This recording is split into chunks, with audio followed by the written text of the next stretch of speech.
Mad Sick Reggaeville. Reggaeville family, this is Munchi from Reggae Jam 2015, and the weather can't stop the vibe because actually we're on a little break now with the main stages, but still we're in high spirits.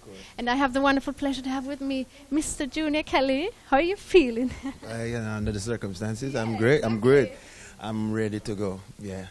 Ready to go where? To go on stage? Of course. All right. See, that's the spirit I'm talking about. I'm glad to meet you still because even despite the weather and despite the fact that you cannot go on stage right now, you are still delivering the music. And we are talking about brand new music and talking about the Urban Poet. Brand new album coming up on October 9th.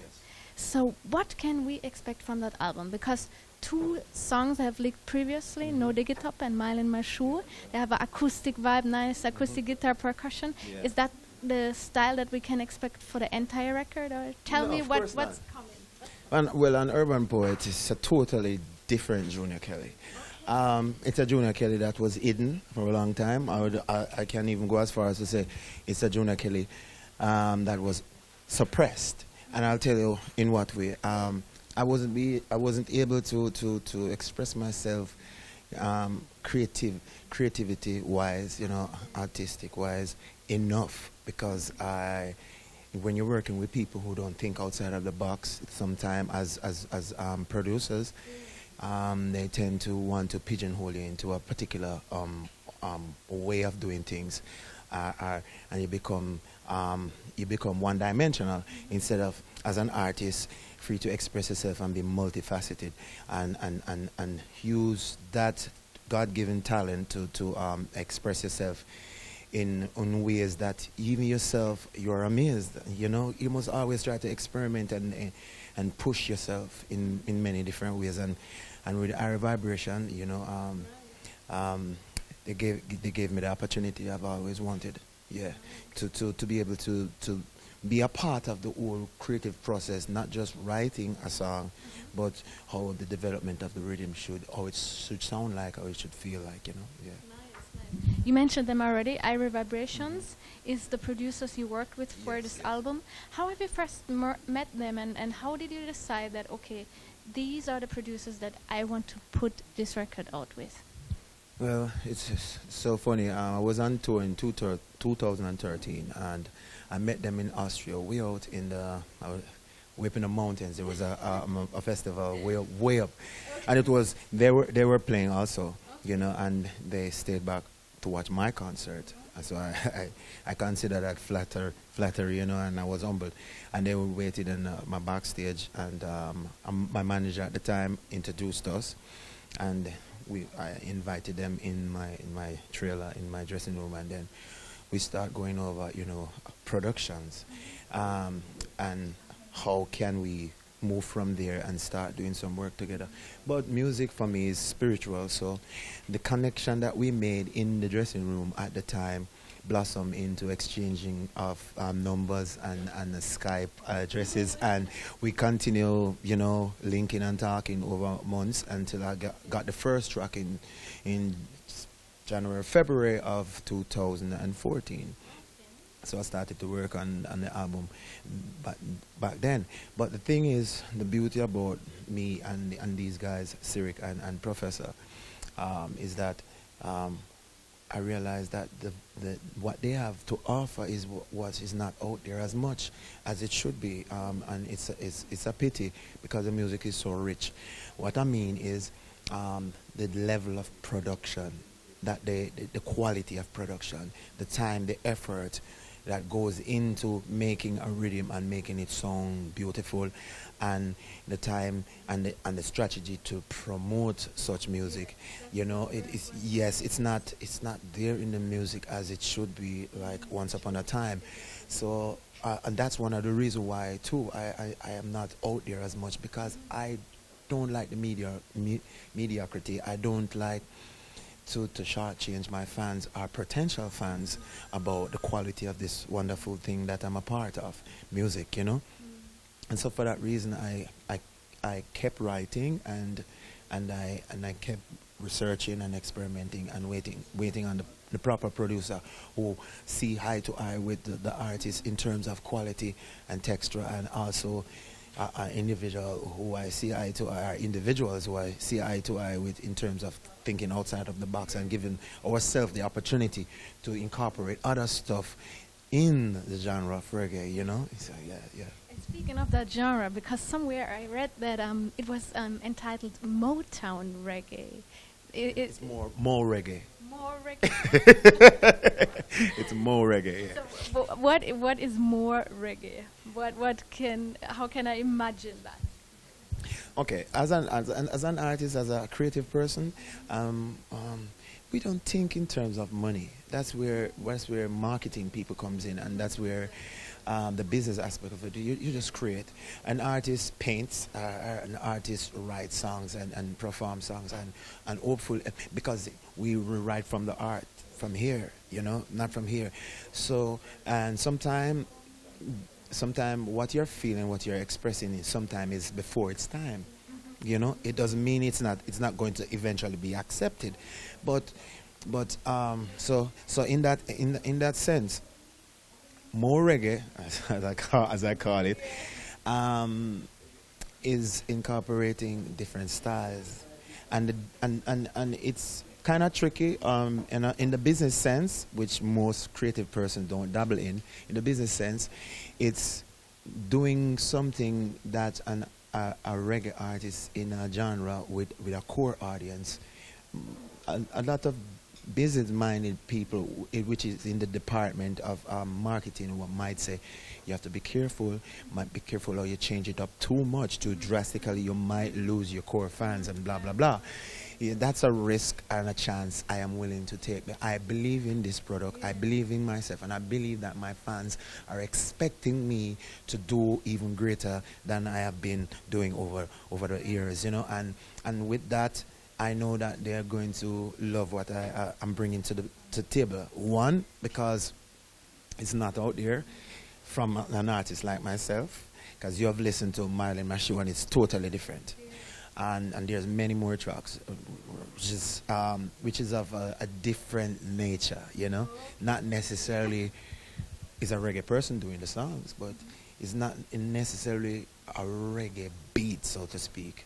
We incorporate reggae sounds, you know, to keep that root, but we add other flavors over it, and I like that. You get more out of me when you change it up, and you know, just make it nice and expect great things. The goose pimple come up on your skin, and if it comes up on you as the artist, trust me, guarantee your fans and the people who are listening to it, they are going to love it too, you know. So with that said, it's spice from that genre, the Motown genre. I don't really necessarily, I don't copy. What I do is look for inspiration in many different genres. Every artist should do that. You know, everybody, players of instrument and individuals like myself who express words on stage, should look outward, you know, to find inspiration from many different sources, including within music and different genre. I listen to Mozart, you know, I listen to Beethoven, because it's not just only lyrical content, which is important and which can be as deep as any word that has ever been written. Also, it can be a melody, a line from a violin, you know, and that does inspire you to do more with yourself. So when I use the term Motown / more reggae, it's because of the rhythms that were given to me. Because in the beginning, in the onset, they asked me, "What do you want? Which direction?" I said, "Okay, first thing I wanted to do is to test me. Give me what you have. Anything that you have made that you put aside and thought that reggae artists maybe not, they may not want to write a rhythm like this." And he said, "Oh yeah, it's the perfect one. And the first song on the album is the song that I know that you're in love with, but you don't hear all the songs. I assume that you're in love with Marlon Machu." Yes. And that was the first track that I got on the album, and everything kind of snowballed down that road, you know, and it became apparent to them that I can do more with my vocals than it seemed at the time. You know, when you get a particular rhythm, you tend, it depends on your approach. You can limit your approach, or your approach can be endless. You know, so with different styles, the approach and the way you throw yourself into it, it's going to be endless. Especially if you're a perfectionist. You mentioned them already because we spoke about you as the artist and we spoke about Revisions as the producers, but the players of instrument also play a very important role in it. What musicians did play on the record? Well, who played most of the instruments? Was it Cyrix and Professor? No, Cyrix and Professor is mainly is a mastermind behind the project. Urban Poet really. Professor is in marketing. That's his forte. That's his thing. Cyrix he mostly is in the studio. He's a producer. He makes sure that the musicians are on time and make sure that they give 100%. You know, the musicians are Austrians actually. Yeah, all Austrians. Surprising, surprise. But guess what? They're brilliant musicians.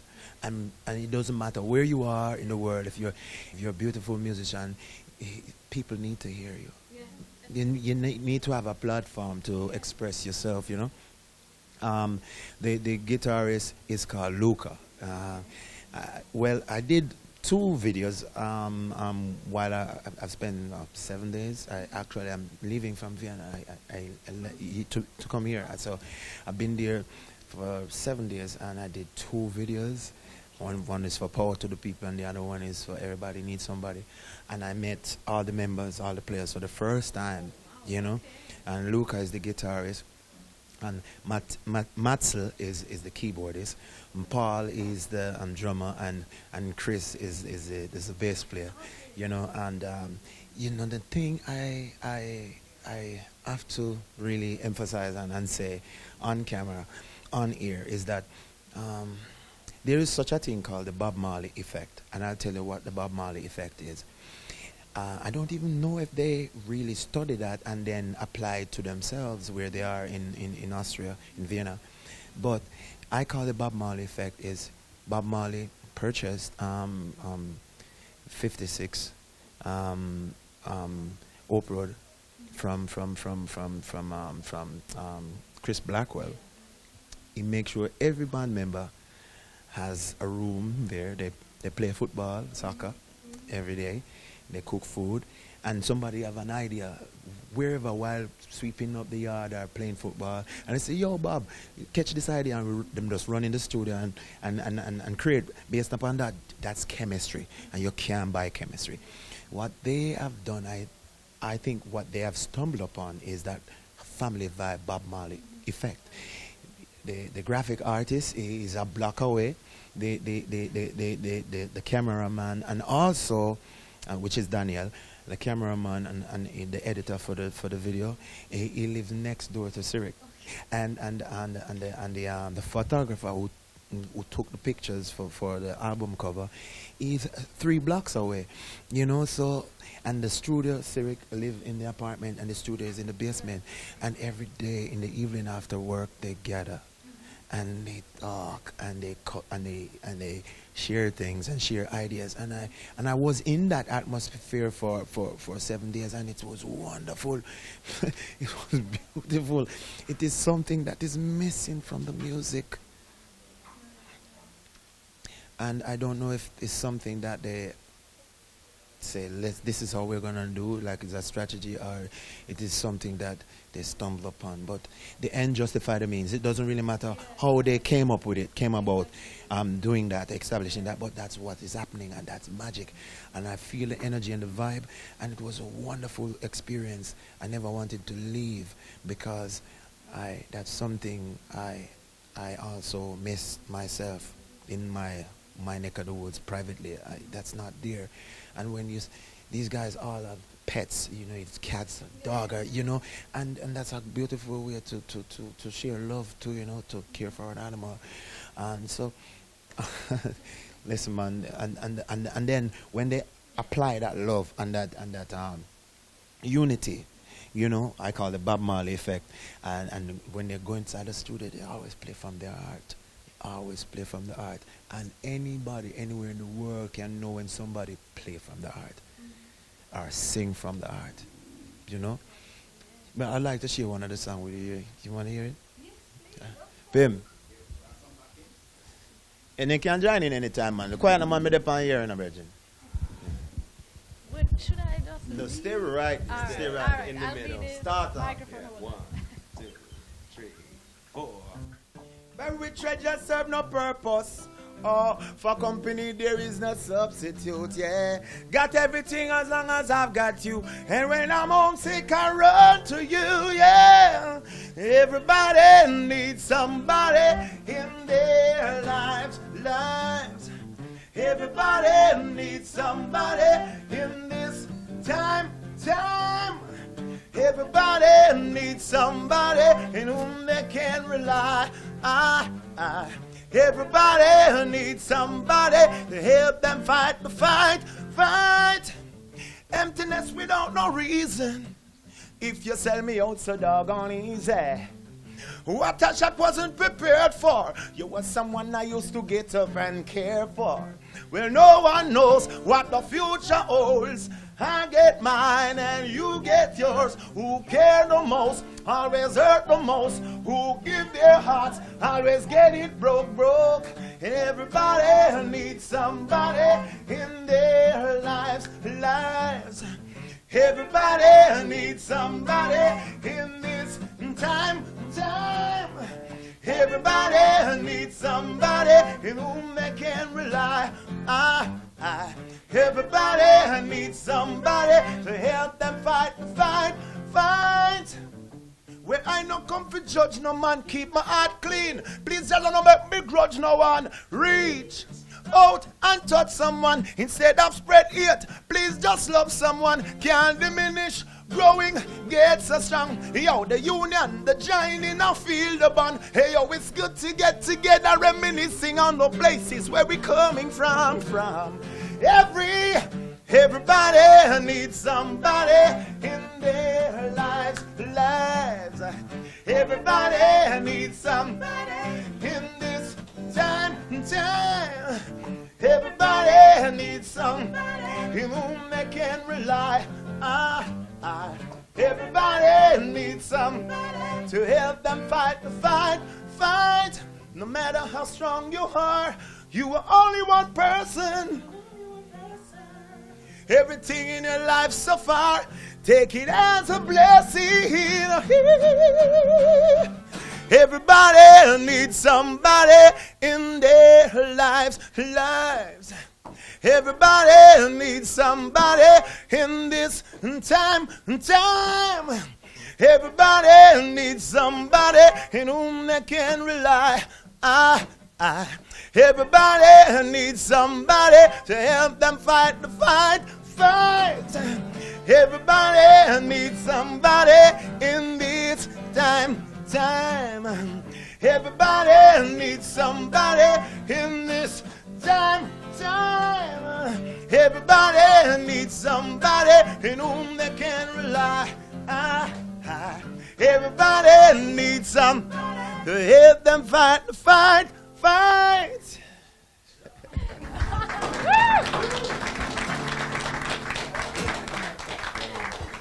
Thank you so much. Thank you. I'm speechless. If there's anything you want to add, I will pass the microphone. But apart from that, thank you so much. The Urban Poet, October 9th. Yes, look out for it. Yes, Check it out. exactly. It's a wonderful work, and I just like to make a point about life and that music that I just did. I know, and I just lost my dad in October of last year, so it's not even an year yet, and so I'm still in the mourning process. So it took a lot out of me with all what was happening, you know, with the sadness. At the time when he passed, I have like 5 tracks left to finish, and I thought I was going to crash and wouldn't be able to finish the album in time. And for some strange reason, I kept creating even through my darkest hour, and I felt guilty as if I wasn't honoring his existence or his love and his kindness and his care that he had given to me. And so I battled with that to find out if, you know, if I'm doing something wrong, if I should just put the music aside for a while and reflect on him and just think about how wonderful he was to me. And at the same time, I know that they would want me to finish my album and that they would want me to continue my work. And that was the only thing that kind of changed my outlook, my attitude, my behavior towards myself, because sometimes a perfectionist can be very hard on themselves. So I beat on myself when it comes down to that, and I thought that, you know, it would be wrong to continue to finish the album in a record-breaking time during the worst time in my life. But the lyrics and the message kept coming, and I know that deep down they would want me to continue, you know. So give thanks for Mama and Pop, you know, who's no longer here, but thanks for teaching me and guiding me and protecting me and making me the man I am today. Yeah. Yes. And thank you very much for sharing your music with us, your message with us. All the best for that album coming out. Thank you so much, Mr. Kelly. Blessed love. Give thanks. Blessed love. Mad, sick, Reggaeville.